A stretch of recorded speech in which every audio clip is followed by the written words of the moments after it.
Robert here, wrapping up N=1 experiment with blog number 4. My initial interest in this experiment was to see if I could lose body fat without having to go on a diet or cut calories. Second, if I was successful, I wanted to be able to use the tools for setting up a program with my athletes. I decided to cut carbs because research had shown that a low-carbohydrate diet, around 50 grams or less per day, has been effective in reducing body fat. Therefore, the purpose of my experiment was to reduce my body fat percentage by reducing carbohydrates in my diet. The dependent variable was body fat percent. The independent variable was macronutrient reallocation.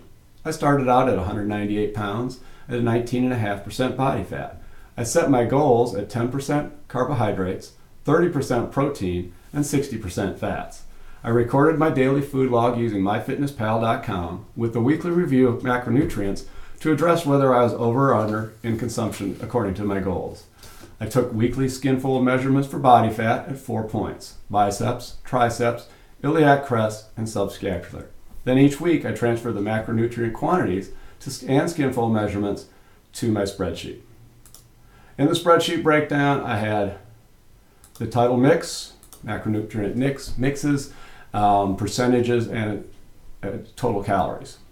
In the fat breakdown, because fat was 60% of my intake, I was concerned. I showed the total fat grams, saturated fats, polyunsaturated fats, and monounsaturated fats. In carbohydrates, which was my target, I looked at total carbs, fiber, and sugars. All of these numbers were pulled from myfitnesspal.com. And then finally, for my skinfold measurements, I recorded the biceps, triceps, subscapular, and ilium. I've got a coworker at the Y who was gracious enough to take the measurements for me on a weekly basis and used a website to pull up the total number to give me a body fat percent. I started at 19.5%. I ended at 19%, or a 3% reduction. Not as much as I would have liked, but I've got a couple hypotheses as to why that might have been the case. I started out at 197.6 pounds. I ended up at 195.6 pounds, which I'm going to attribute to water weight loss. So over the course of the 4 weeks, my body fat did drop 3%. What I learned from the experiment was that, again, I think the 3 weeks or 3.5 weeks was too short. I think 5 or 6 weeks would probably give me a better chance at dropping more body fat. That's the research that I read. The length of the experiments were a little bit longer. It does lead me to the question of whether calorie manipulation, dropping carbohydrates, increasing fats and proteins, may affect metabolism. I don't know. The other question would be, should it or could it take longer to lose body fat based on my age or gender? Second thing I learned was you need to be aware of all macronutrients when you're doing a diet. Initially, I focused on all three and kind of made sure my proteins were up and my fats were up. Unfortunately, that pulled my carbohydrates up as well. When I dialed in on the carbohydrates in weeks 2, 3, and 4, I lost sight of the fats and the proteins, and they suffered. Going forward, I will make sure that I track all three consistently on a regular basis. In fact, probably will put the fats and proteins a little higher priority so that we can get that full feeling that comes with a higher fat diet. I started off kind of poorly, but I pulled it back in. Initial first week was averaging around 109 grams per day. The weeks 2, 3, and 4, as the chart will show you, I came right in around 50, 55 grams per day. That was where I wanted to be. I realized through this experiment that almost everything has carbohydrates in it. So you've got to take advantage of the myfitnesspal.com.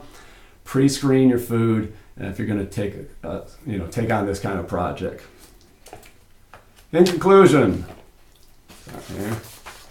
it was more difficult to control the macronutrients than I anticipated. I thought this experiment would be really easy. It wasn't.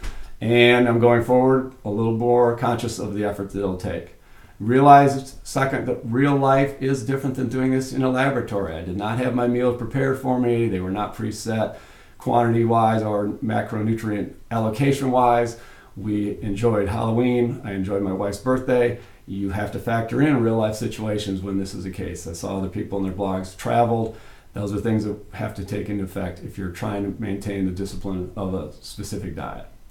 I didn't do a good enough job in the early session pre-screening, so that's a lesson learned.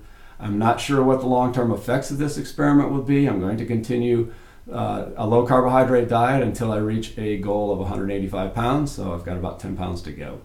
I know the initial water weight loss affected the experiment, but eventually the body fat should come down and so will calories overall.